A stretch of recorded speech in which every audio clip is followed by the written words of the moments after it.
안녕하세요. 러시아 문학 제8강 레프 톨스토이의 작품 안나 까르니나입니다. 이 작품은 1873년에 집필을 시작하여 1877년에 완성하였고 1878년에 출간된 소설입니다. 그림은 기차 옆에 안나와 브론스키입니다.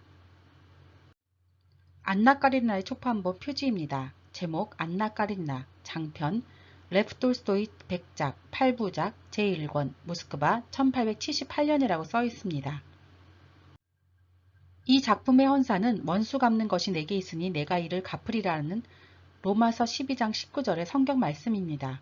19절 전체를 보면 내 사랑하는 자들아 너희가 친히 원수를 갚지 말고 진노하심에 맡기라 기록되었으되 원수 갚는 것이 내게 있으니 내가 갚으리라 주께서 말씀하시니라 입니다. 이것은 인간의 죄를 인간이 판단하거나 원수 갚지 말고 주께 맡기라는 것입니다. 이 작품은 첫 문장으로도 아주 유명합니다.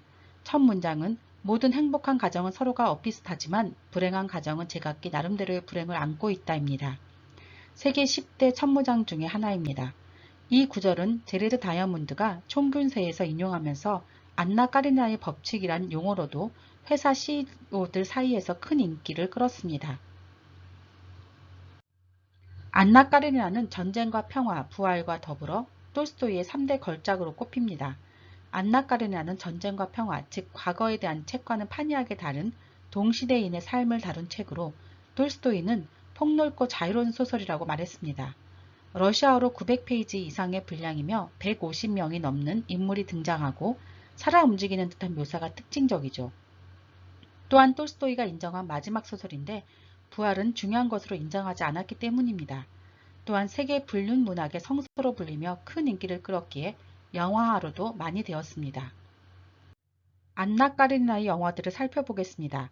1935년에는 프레드릭 마치가 감독하고 당대 최고의 여배우 그레타 가르보가 주연을 맡았는데요. 베니스 영화제 최우수 외국 영화상 여우주연상을 차지하였습니다. 1948년 줄리앙 듀비비에가 감독하였고 비비안 리가 주연을 맡았었죠. 1996년 버나드 로즈 감독의 소피 머르소가 안나 까르니나를 열연하였습니다. 2000년에는 데이빗 블레어 감독의 헬렌 맥코리가 주연하였고요. 2013년 조 라이트 감독의 키이라 나이틀리가 주연을 맡았었죠. 러시아에서는 1910년부터 영화화되었고 전 세계적으로 30여 회 이상 영화화된 소설입니다. 그럼 안나 까리나의 집필 동기를 살펴보겠습니다. 먼저 톨스토이 주변에 이런 불륜 사건들이 많았다는 것입니다. 톨스토이 생애에서 언급하였듯이 장인 베르스와 투르게네프의 어머니가 연인관계였는데 투르게네프의 어머니는 베르스의 딸을 스웨덴에서 출산하여 수양딸로 키웠습니다. 그리고 툴라 지역에서 남편이 바람을 피워 그 질투 때문에 아내가 철도에 추진한 자살 사건이 발생하였습니다. 세 번째로는 톨스토이의 이혼한 여동생 마리아가 혼외 임신을 해서 스웨덴에 가서 출산을 한 후 나중에 수녀가 되었습니다. 톨스토이가 가출했을 때 그 여동생에게 가서 있으려고 했다가 건강이 악화되어 아스타포보 역에서 중단했던 것이었죠. 그런 주변 상황 때문에 톨스토이는 불륜 여성의 심리를 파헤쳐보려고 했다는 것이 집필 동기로 작용하였습니다. 이 작품은 전쟁과 평화를 통해 명성이 절정에 이르렀던 톨스토이가 1870년부터 구성하였다고 합니다. 그리고 1873년 45세에 안나 까리나의 집필을 시작하여 77년에 완성하였죠. 그의 찬작 전체에서 가장 예술성이 탁월한 작품으로 인정받습니다. 톨스토이는 이 작품의 구상에 대해서 상류사회 출신으로 결혼은 했지만 파메라는 여인의 형상이 떠올랐다. 나의 임무는 이 여인을 죄인으로 만드는 것이 아니라 동동적으로 라고 언급했습니다. 레프 톨스토이는 1851년 11월 1일 개통된 상트페테르부르크 모스크바 철도에서 작품의 모티브를 얻었다고 하는데 작품에는 기차가 레이트모티브로 자주 등장합니다. 우선 브론스키와 안나의 첫 만남과 남편과의 만남을 들 수 있습니다. 기차는 브론스키에게서 남편에게로 떠나는 수단이자 남편에게서 브론스키에게로 오는 길이 됩니다. 그리고 브론스키와의 첫 장면에서 기차역에서 타인의 죽음을 목격하게 되지만 마지막에는 안나 자신이 죽음을 맞이하는 공간이기도 하죠. 이제 주요 등장인물을 살펴보겠습니다. 먼저 안나 까레니나입니다. 안누시카라고도 불리고 20살 연상에 성공한 관료인 남편 까레닌과 8살 난 아들 세류자를 둔 아름답고 교양 있는 사교계의 귀부인으로 젊은 장교 브론스키 백작을 만나 사랑에 빠져 비극적 최후를 맞게 됩니다. 알렉세이 알렉산드로비치 까레니는 성공한 관료이자 냉정하고 빈틈없는 인물로 고관이며 안나의 남편입니다. 부인의 불륜을 용서하지도 못하고 이혼해주지도 않아서 결국 안나를 죽음으로 내몰았습니다.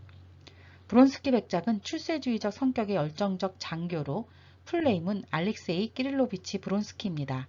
안나와 사랑에 빠지지만 사교계와 상류층의 불문율을 깬 대가로 안나를 잃고 터키 전쟁으로 나갑니다. 키치는 18살로 안나의 올케 돌리의 동생이자 브론스키를 좋아했던 여인입니다.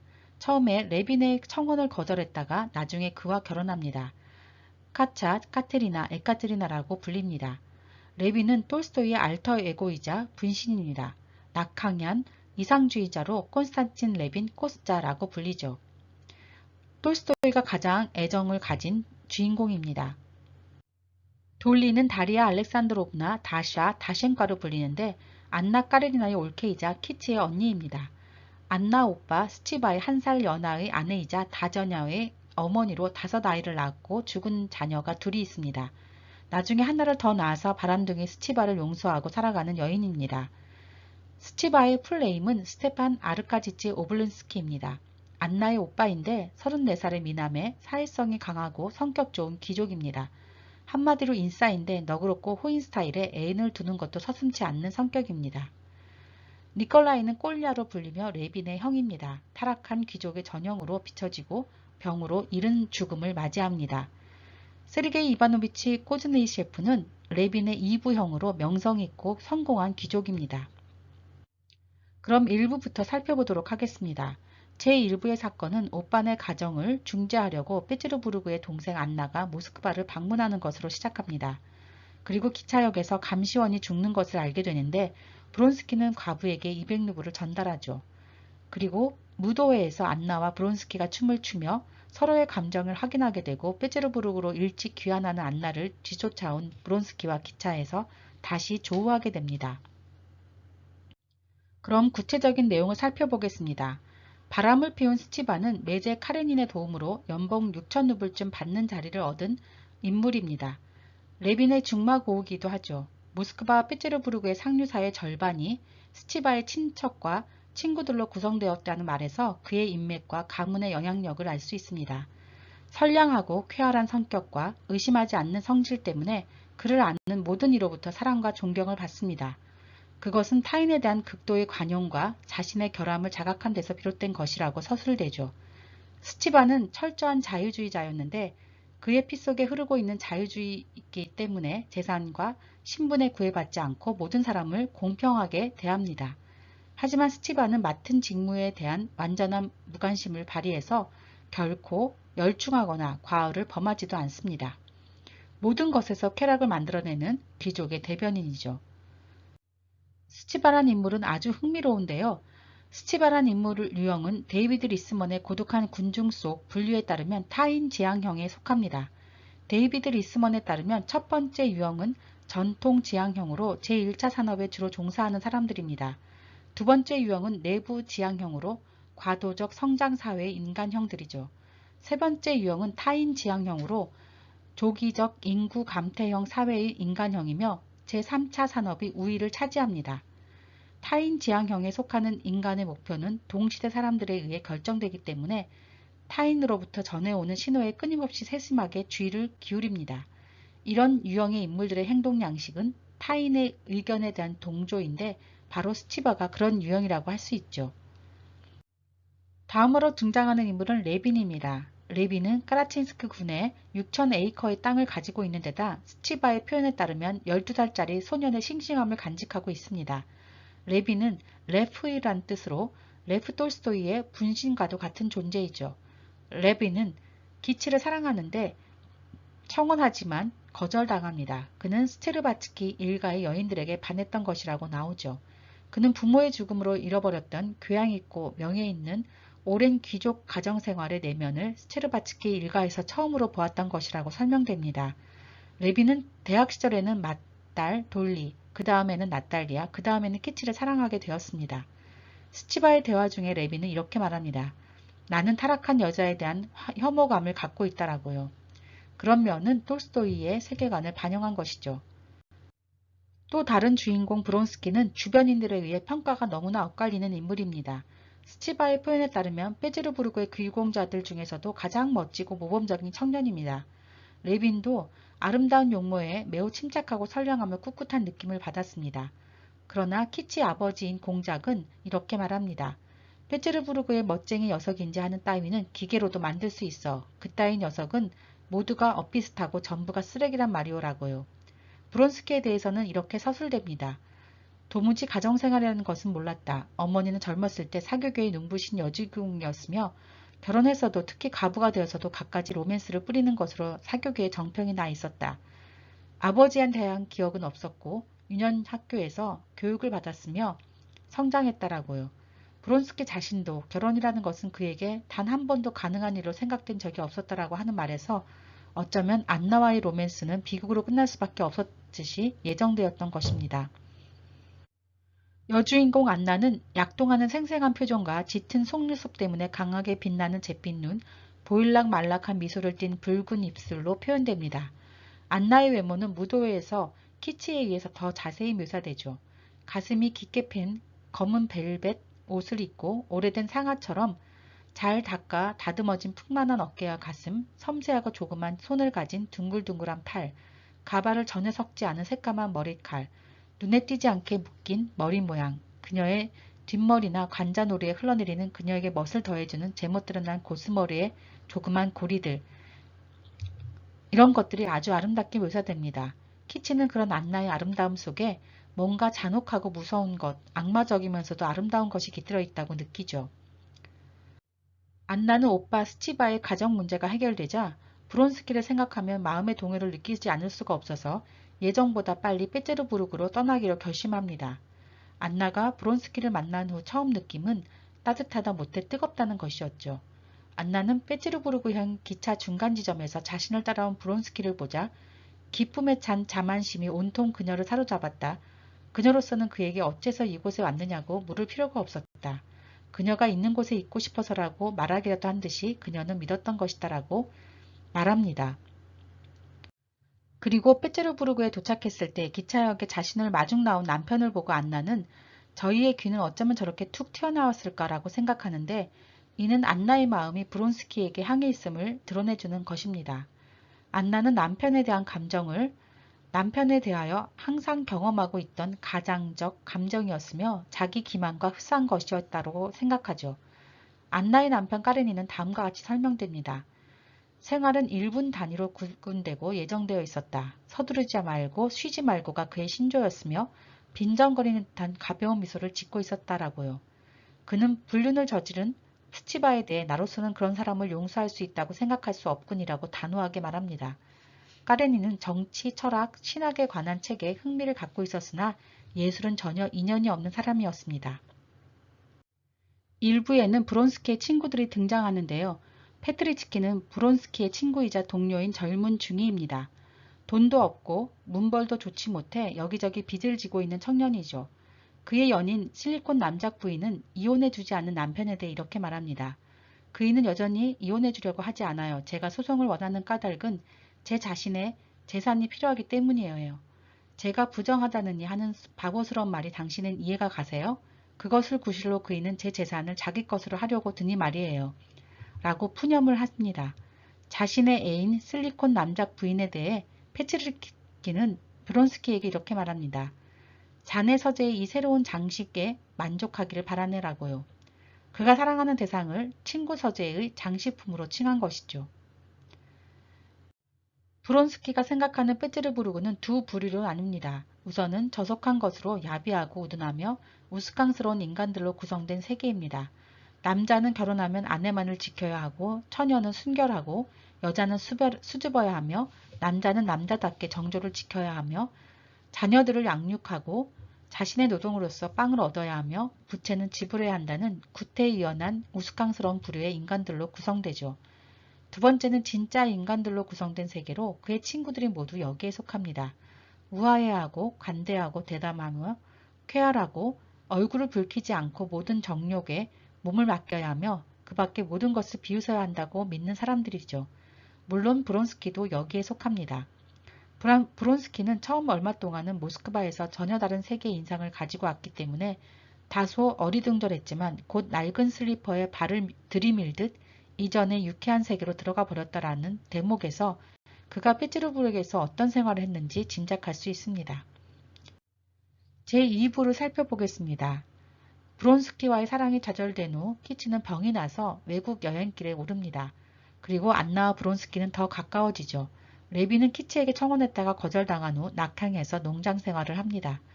그리고 안나는 브론스키의 아이를 임신하게 되죠. 남편에게 결국 브론스키와의 관계를 고백합니다. 키치는 독일에서 유학하며 정신적 성숙을 이루게 됩니다. 2부에서는 안나의 세계가 소개되는데 첫 번째는 남편이 속해 있는 직장의 관료적 서클로 남편의 동료와 부하들로 구성됩니다. 두 번째는 남편 출세의 발판이 되어 있는 서클로 나이가 들어 아름다움은 잃었지만 신앙심이 깊고 유덕한 부인네들과 총명하고 학문이 깊으며 명예심이 강한 남자들로 구성되어 있습니다. 세 번째는 진짜 사교계로 무도회, 만찬회, 화려한 의상의 세계입니다. 매춘의 세계로 타락하지 않기 위해 한 손으로는 단단히 궁정을 붙잡고 있는 이 사회는 스스로 매춘의 세계를 경멸한다고 생각하고 있지만 그들의 취미는 그것과 유사할 뿐만 아니라 바로 그것이었다고 서술되죠. 유부녀인 안나를 사랑하게 된 브론스키의 애정가는 이렇게 설명됩니다. 자기는 절대로 베트씨를 비롯해 사교계 사람들에게 웃음거리가 될 모험을 하고 있지 않다는 것을 강조합니다. 브론스키는 이 사람들의 눈에는 처녀라든가 일반적으로 자유로운 위치에 있는 여자를 상대로 불운한 사랑을 하고 있는 사내는 우스꽝스럽게 보일지 모르지만 유부녀를 쫓아다니며 간통하려고 생명을 아끼지 않는 사나이의 역할은 아름답고 위대한 것으로 보일지언정 절대로 웃음거리가 될 수 없다는 것을 잘 알고 있었습니다. 키치와의 만남도 그의 사교계 생활의 일부였을 뿐 진지한 결혼을 전제로 한 것은 아니었죠. 브론스키에겐 거짓된 명예심으로 가득 찬 장계로서의 생활, 화려한 사교계 그리고 승마가 전부였습니다. 그렇게 브론스키는 새로운 사랑인 안나의 그림자가 되어 페테르부르크에서 안나를 쫓아다닙니다. 브론스키에 대한 안나의 감정을 알고 난 후 까레니는 깊은 고민에 빠집니다. 그리고 아내에게 충고를 할 생각을 먼저 하죠. 그는 첫째로 여론과 예의관념의 의식을 설명하고 둘째로 결혼의 의미를 종교적으로 설명하며 셋째로 필요하다면 아들에게 불행이 닥쳐올지도 모른다는 점을 지적하려고 합니다. 그러나 안나의 반응은 제발 손가락 좀 꺾지 마세요. 전 질색이에요 라고 발끈하죠. 그리고 안나는 자기는 어떻게 되든 상관없지만 사교계에서 눈치를 챘기 때문에 마음에 걸린다 이 말씀이군 이렇게 생각합니다. 카레니는 당신의 감정은 당신의 양심 문제요. 우리들의 생활은 인간이 아닌 신에 의해서 맺어지고 있는 거요. 이 결합을 파괴할 수 있는 것은 오직 죄악일 뿐이며 더욱이 그런 종류의 죄악은 반드시 형벌을 수벌하는 거요 라고 설명합니다. 그러나 이런 카레닌의 충고로 브론스키를 향한 안나의 마음을 돌려놓을 수는 없었습니다. 그리고 안나와 브론스키는 그토록 염원하던 육체 관계를 맺게 되죠. 그런데 정사 후에 브론스키가 느낀 감정은 다음과 같이 묘사됩니다. 살인자가 자기가 죽인 시체를 보는 것과 같은 감정을 느끼게 되었다라고요. 브론스키는 그가 죽인 시체야말로 그들의 사랑이었고 그들 사랑의 첫 단계였다고 느낍니다. 수치심이라는 무서운 대가를 치르고 얻은 것을 회상해보니 거기에는 뭔가 무섭고 더러운 것이 있었다라고요.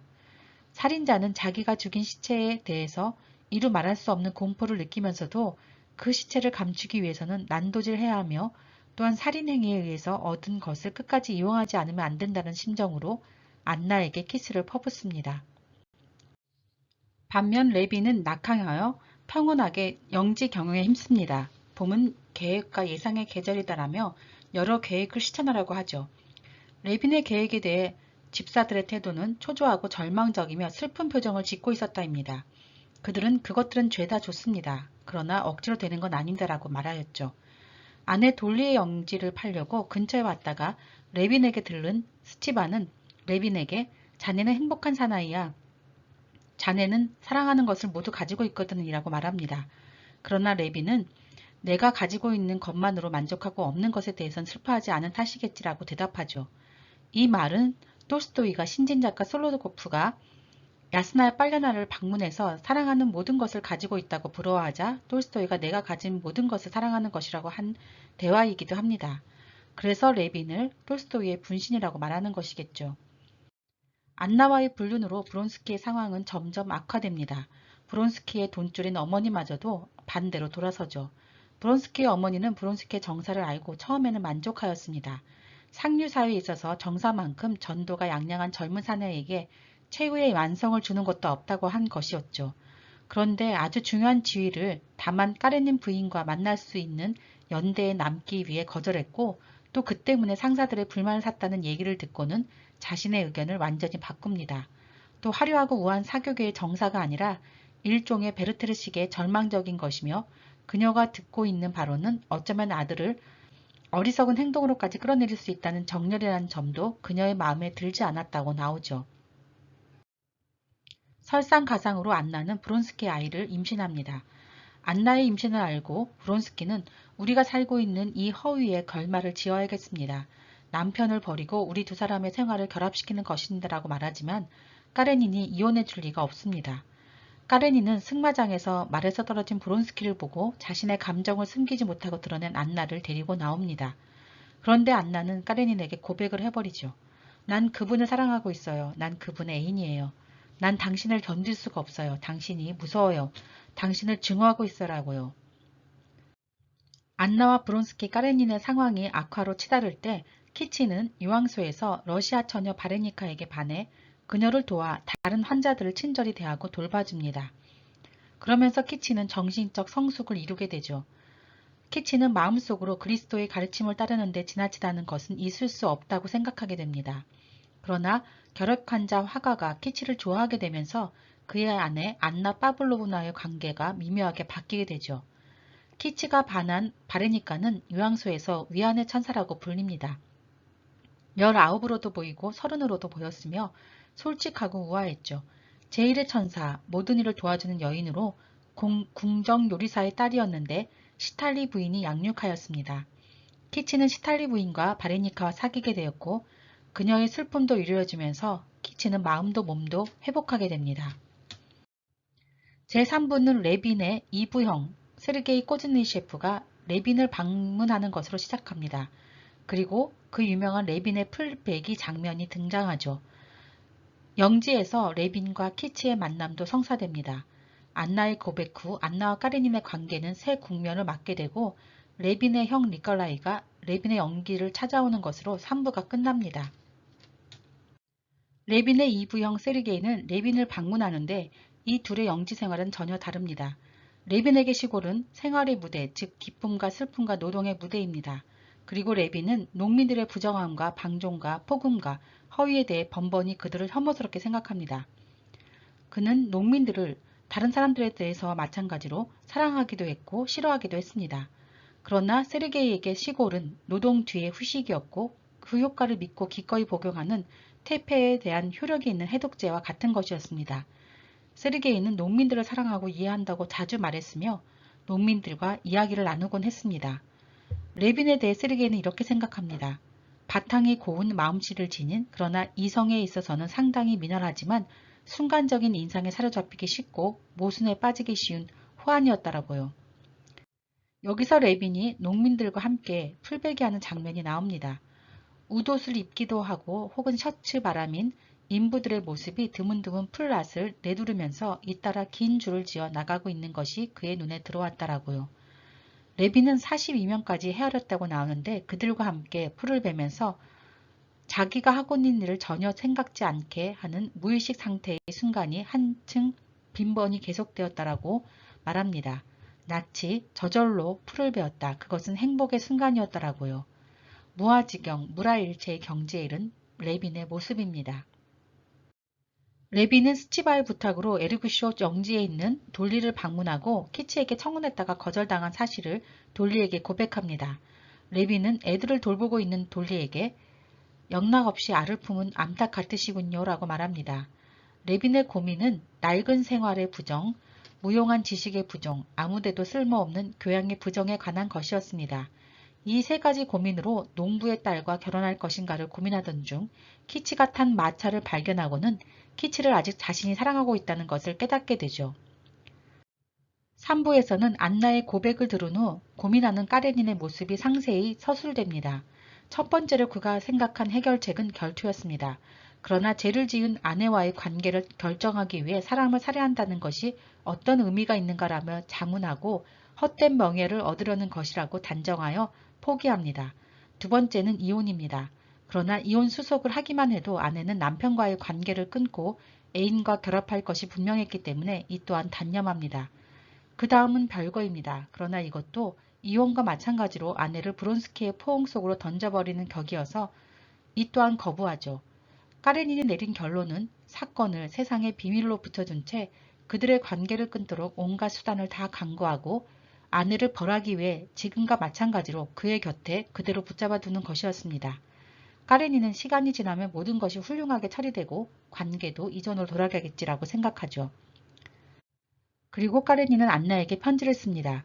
나 자신이 하나님의 힘에 의해 맺어진 우리들의 인연을 끊을 권리를 지닌 자라고 생각하지 않소. 가정이란 일시적인 기분이나 자유의지 혹은 부부 가운데 한 사람이 지은 죄에 의해서 파괴될 수는 없는 것이오라고 말이죠. 그곳에서 소요되리라고 여겨지는 정도의 돈을 이 편지와 함께 보내오라고 추신도 덧붙입니다. 대신 까레닌은 안나에 대한 이러한 요구를 합니다. 상류사회나 하인으로부터도 비난을 받지 않도록 처신해 줄 것, 그 사내를 만나지 말 것이었습니다. 반면 안나는 남편에게 브론스키와의 관계를 고백한 후 기쁘다. 이제 모든 것은 명백하게 되었다. 적어도 앞으로는 거짓과 기만은 없게 될 것이다 라고 생각하지만 카레린은 전혀 요지부동입니다. 안나는 브론스키에 대해서 불안해하죠. 그가 이제는 자기를 사랑하고 있지 않을 뿐만 아니라 벌써 자기를 귀찮게 여기고 있으며 자기도 그에게 몸을 허락할 수 없을 것 같은 생각이 들었다. 그녀는 이 때문에 그에 대해 적의를 느꼈더라고요. 안나는 아들에 대해서 남편과 브론스키에 대한 관계에서 독립된 자신만의 왕국이 있다는 사실이 기쁘게 생각되었다. 아들을 데리고 떠나야만 한다라고 말입니다. 안나는 세상 사람들에 대해서도 부정적인 생각을 합니다. 그이가 8년 동안 내 삶을 얼마나 질식시켰고 내가 사랑을 필요로 하는 살아있는 여자라는 사실에 대해 그이는 한 번도 생각해 본 일이 없다는 사실을 그들은 모르고 있었다고 말입니다. 고린무원의 안나 처지를 알 수 있는 대목입니다. 브론스키의 상황도 좋지 않기는 마찬가지입니다. 그는 17,000루블의 부채가 있었지만 수중에는 1,800루블만이 남아있었습니다. 당장 지불해야 될 돈도 4,000루블이나 되었죠. 1,500루블은 말값이었고 2,500루블은 베넵스키가 사기 도박꾼에게 진 돈에 대한 보증금이었습니다. 비교적 덜 중요한 부채도 8,000루블이나 되었는데 주로 경마로 인한 빚이었습니다. 20만 루블에 이르는 연수입을 올릴 수 있는 아버지의 유산이 아직 형제들 사이에서 분배되지 않았기에 브론스키의 경제 상황이 더 안 좋은 것이었습니다. 연간 2만 5천 루블 받는 것 외에 어머니가 2만 루블 정도로 더 주었지만 그마저 언쟁한 후 송금이 끊긴 상태였습니다. 이런 상황을 해결하는 방법은 고리대금업자에게 1만 루블의 돈을 빌리고 지출 가능한 한 줄이고 경마용 말을 파는 것이었습니다. 브론스키는 나름의 규범을 가지고 있었는데 사기 도박꾼에게는 지불하지 않으면 안 되지만 양복점에는 지불할 필요가 없다. 남자는 거짓말을 해서는 안 되지만 여자는 상관없다. 어느 누구도 속여서는 안 되지만 상대방 여자의 남편만은 상관없다. 모욕을 용서해서는 안 되지만 남을 모욕하는 것은 괜찮다 등이었습니다. 당시 상류사회의 룰이기도 하였겠지요. 그러면서 안나에게 남편을 버리라고 속삭이게 한 것을 후회합니다. 돈을 마련하고 퇴직을 해야지 하지만 군직을 떠난다는 것은 나에게는 자신이 타고 갈 배를 태워버리는 것과 같은 것이다. 군대에 머물러 있기만 한다면 나는 아무것도 잃지 않을 수 없다라고 생각합니다. 진퇴양난의 상황인 것이죠. 3부는 레빈의 방탕한 형 니콜라이가 레빈을 방문하고 떠난 후 레빈이 외국으로 떠나는 기차 속에서 키치의 사촌오빠인 스테르바츠키를 만나는 것으로 끝납니다. 레빈은 무엇을 보든지 다만 그 속에서 죽음이나 혹은 죽음의 접근만을 보게 되는 것이었다. 그에게는 모든 것이 암흑으로 뒤덮여 있는 듯이 느껴졌다. 자기의 사업이 이 암흑 속에서 유일한 길잡이임을 느끼고 있는 힘을 다해 그것을 붙잡아 힘차게 매달렸던 것입니다. 제4부는 브론스키의 외국 왕자 접대로 시작합니다. 그리고 안나와 브론스키의 만남과 까레닌의 변호사 상담, 스치바와 까레닌의 만남, 레빈과 키츠의 만남 등이 이루어지고 안나가 딸을 출산하여 브론스키와 해외로 떠나는 것으로 끝이 나죠. 4부에서는 불륜에 대한 세 사람의 태도가 나옵니다. 까레닌은 모든 것이 지나가 버리듯이 이 정열도 지나갈 것이고 세상 사람들도 여기에 대해 잊어버릴 것이며 자신의 이름도 더럽혀지지 않으리라고 기대하며 기다립니다. 안나는 누구보다도 괴로웠으니 모든 것은 곧 풀리고 해결되리라고 기대했을 뿐만 아니라 그것을 굳게 믿고 있었기 때문에 잠자코 그 처지를 견뎌내고 있었죠. 브론스키는 부지불식간에 안나의 영향을 받아서 자신과는 직접적인 관계가 없는 어떤 일이 일어나서 모든 곤란을 해결해 주리라고 기대하고 있었다고 나옵니다. 모두가 상황이 각자에게 좋은 쪽으로 해결되기만 바라고 아무런 행동도 취하지 않고 있었던 것이죠. 이 와중에 브론스키는 외국 왕자의 접대를 맡게 됩니다. 브론스키는 외국 왕자에게 러시아의 활락, 즉 경마, 불린, 곰사냥, 트로이카, 집시 여자, 식기를 때려 부수는 러시아식 주연을 보여주려고 합니다. 이런 환대를 받은 왕자의 반응은 이렇습니다. 러시아 기지를 아주 손쉽게 터득하여 식기를 담은 쟁반을 부수기도 하고 집시 여자를 무릎에 앉히기도 하고 이 다음엔 또 무엇이 있지요? 러시아 기질은 고작 이것뿐인가요? 라고 묻기라도 하는 것 같았다고 나옵니다. 왕자가 가장 좋아하는 것은 프랑스 여배우들과 발레리나와 하얀 라벨의 3페인이었습니다. 외국 왕자를 접대한 브론스키는 일주일 동안 위험한 미치광이를 시중 주는 일을 맡게 된 사람이 미치광이를 두려워함과 동시에 자신의 정신마저 염려해야 하는 듯한 느낌이었습니다. 왕자는 러시아 여성을 연구하고 싶어 했는데 이 왕자의 내부에서 뜻하지 않게 자신의 모습을 발견하였기에 브론스키는 괴로워합니다. 왕자라는 거울을 통해서 본 브론스키의 모습은 지극히 어리석고 지극히 자존심이 강하며 지극히 건강하고 지극히 깔끔한 사내였을 뿐 그 이상의 아무것도 아니었기 때문이죠. 그는 윗사람에게 대해서는 의연하고 아첨하지 않았으며 동등한 사람에 대해서는 자유롭고 솔직하고 신분이 낮은 사람에 대해서는 경멸스러울 정도로 친절한 태도를 보였는데 이전에는 그런 태도를 훌륭한 미덕이라고 생각했지만 지금은 위선일 뿐이라고 느낍니다. 브론스키는 밤을 새우며 한 곰 사냥에서 돌아오는 길에 왕자와 헤어지게 됩니다. 브론스키의 외국 왕자 접대는 당시 러시아 상류사회의 활락과 방탕을 보여주는 일화입니다.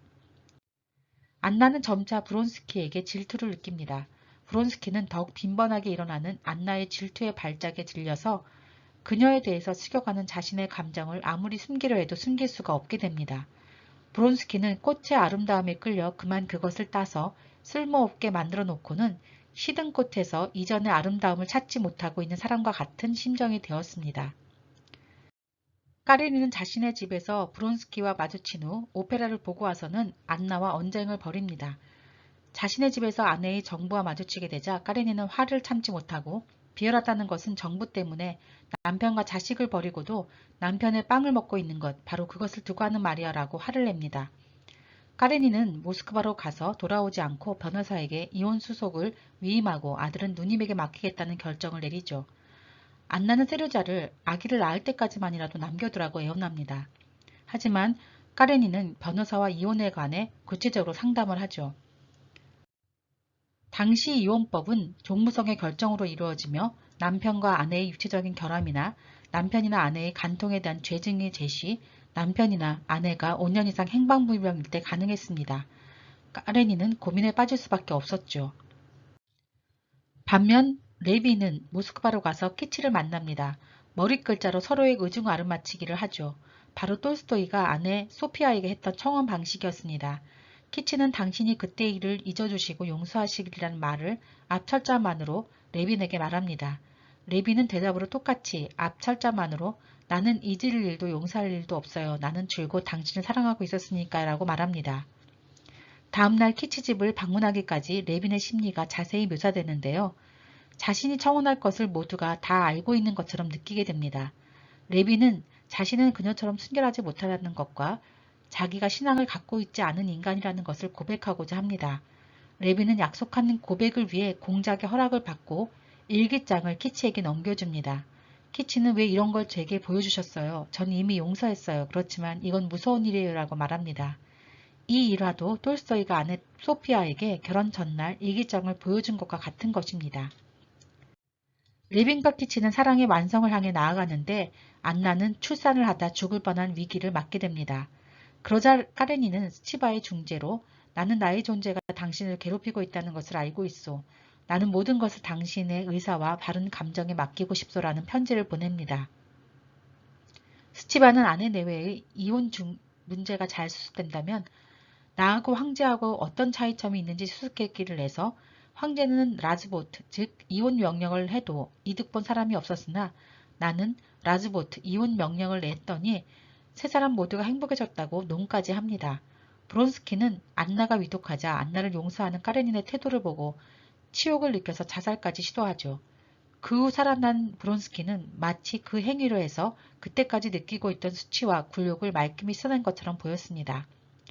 결국 브론스키는 좋은 조건이었던 타시켄트 행을 거절하고 퇴직을 결정합니다.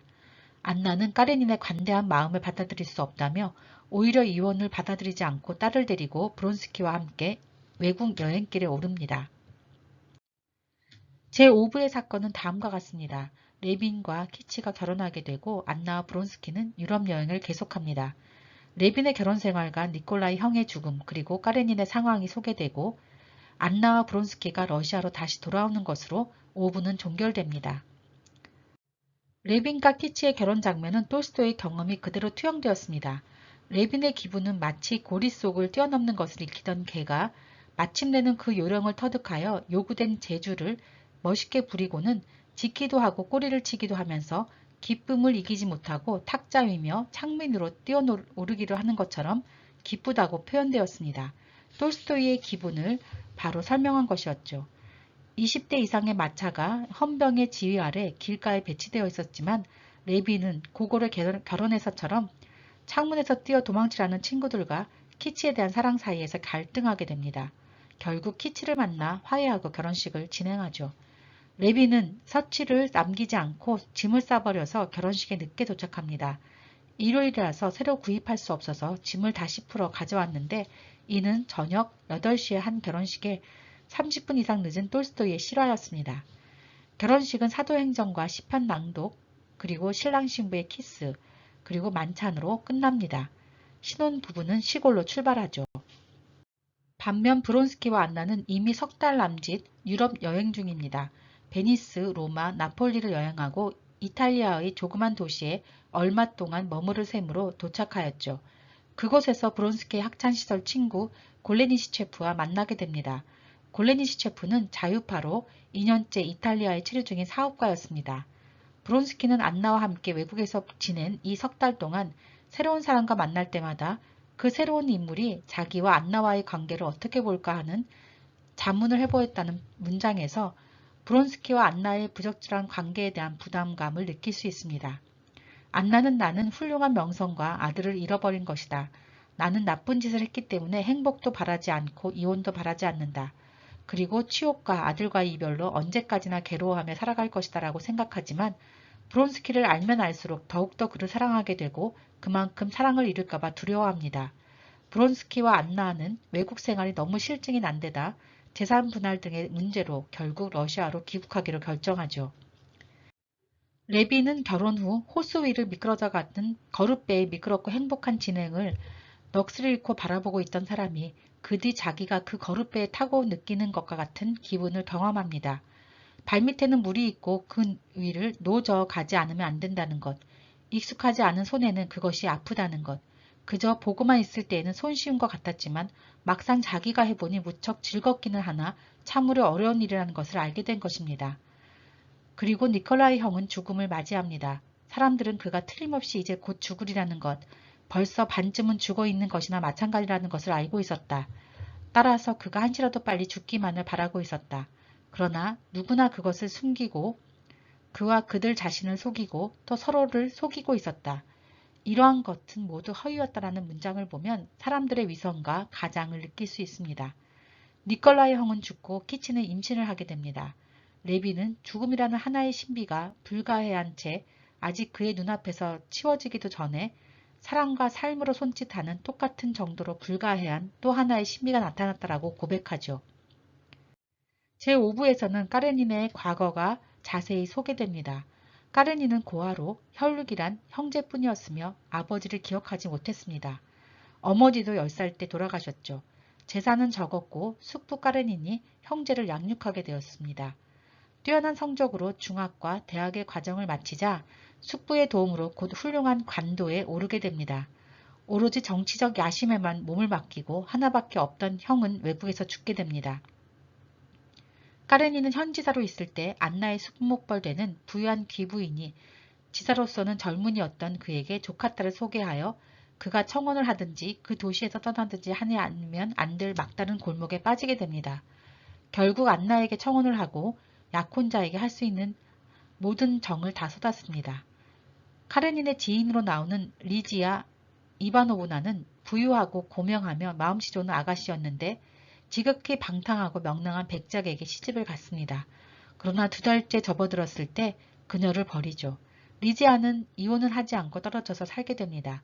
리지아는 까레닌의 인품과 고매하고 불가해한 영혼, 지친 듯한 눈매, 그의 성격과 핏줄이 드러난 부드럽고 하얀 손에 반해서 까레닌의 친구가 됩니다. 그리고 세류자를 돌보는데 아들을 만나고 싶어하는 안나에게 답장은 없다는 모욕적인 편지를 보내죠. 엄격하고 차갑고 가차없는 귀족 부인의 전형입니다. 브론스키와 안나는 러시아로 귀국한 후 페테르부르크의 인류 여관에 묵으면서 브론스키는 아래층에 안나와 딸 유모와 식모는 4칸으로 된 위층에 체류합니다. 브론스키는 형에게 까레닌 부인과의 관계를 결혼으로 보고 있다고 해명하죠.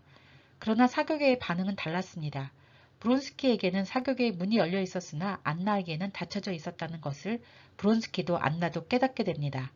브론스키의 어머니는 안나와 처음 알게 되었을 때는 그처럼 기뻐 어찌할 줄을 몰랐으나 지금에 와서는 그녀가 자기 아들의 출세에 장애가 되었다고 해서 그녀에 대해서 아주 가차없는 태도를 취합니다. 파치라는 이탈리아 여가수 공연 때문에 브론스키와 안나는 언쟁을 하고 공연장에서의 냉대와 시선 때문에 안나는 괴로워합니다. 브론스키는 사랑의 맹세만이 안나의 마음을 가라앉힐 수 있다는 것으로 생각하고 사랑의 맹세를 하고 안나는 그것을 개걸스럽게 들이키고 차차 가라앉게 되면서 그들은 화해하고 시골을 향해 출발합니다. 제6부, 7부, 8부에서는 레빈의 영지 생활이 그려지고 돌리가 안나를 방문하며 키치가 해산을 하고 카레니는 이혼을 거절하며 안나는 죽음을 선택하게 됩니다. 그리고 안나 죽음 후에 2달 후의 상황이 나오죠. 돌리는 키치를 만나 그때 안나가 있었다는 것이 얼마나 다행인지 그 당시 안나는 굉장히 행복했고 키치는 불행하다고 여기고 있었지만 지금은 반대가 돼버렸다고 회상합니다. 레브네 형 세르게이의 결혼 상대로 바레니카를 저울질하는 모습은 상류사회의 정략 결혼의 한 전형을 볼 수 있습니다.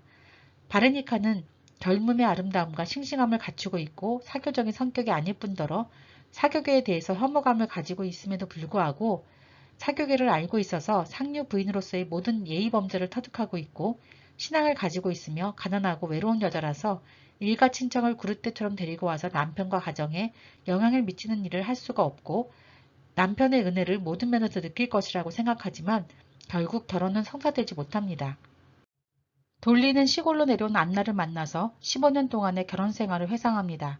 임신, 출산, 육아의 고통 등이었습니다. 안나가 그녀에게 했던 충고를 들었던 자신이 잘한 일이었는지 의심하면서 남편을 버리고 새로운 인생을 시작했어야 하는 느낌마저 들게 되죠. 돌리는 남편을 존경하지 않지만 그 사람이 필요하기 때문에 꾹 참고 있을 따름이라고 말합니다. 돌리는 시골 생활을 하며 전략하는 생활을 하고 있는데 돌리가 본 안나의 방은 영국 소설에서 읽은 것 외에는 일찍이 본 적이 없는 풍요롭고 새로운 유럽풍의 사치스러운 인상을 주는 것들로 꾸며져 있었습니다. 하녀도 돌리보다는 더 현대적이고 신식인 값비싼 일품이었죠. 돌리는 자신의 천을 대어 기운 브라우스 때문에 창피해합니다. 브론스키는 시골에서 훌륭한 농장주가 되어 10만 루블 이상을 들여서 새로운 병원까지 지었습니다. 돌리는 브론스키와 만난 후 대단히 사랑스럽고 선량한 느낌을 받으면서 안나가 그에게 매혹된 이유를 이해하게 됩니다. 브론스키는 자신의 딸이 까레닌의 딸로 되어 있어서 그 허위를 참을 수 없다며 고백하고 양자로 삼기 위해서 황제에게 청혼한다 하더라도 이혼이 필요하다며 다시 한번 안나의 결심을 요구하면서 카레닌에게 편지를 쓰도록 해달라고 돌리에게 부탁합니다. 안나는 아들 문제가 해결되어 이혼이 성립되면 즉시 브론스키와 결혼식을 올릴 예정이었습니다. 레빈과 스티바는 함께 안나를 방문합니다. 레빈은 안나의 온화하고 자연스러운 상류사의 부인 특유의 인상 좋은 태도와 지성, 교양, 솔직성, 성실성 등에 매료되죠. 그러면서 사랑스러우면서도 가엾은 여자라고 느끼게 됩니다. 그러나 스티바의 중재에도 불구하고 카레니는 이혼 거절 편지를 보냅니다. 게다가 브론스키의 어머니는 소로킨 공작 영예와 브론스키의 결혼을 추진하고 있었습니다.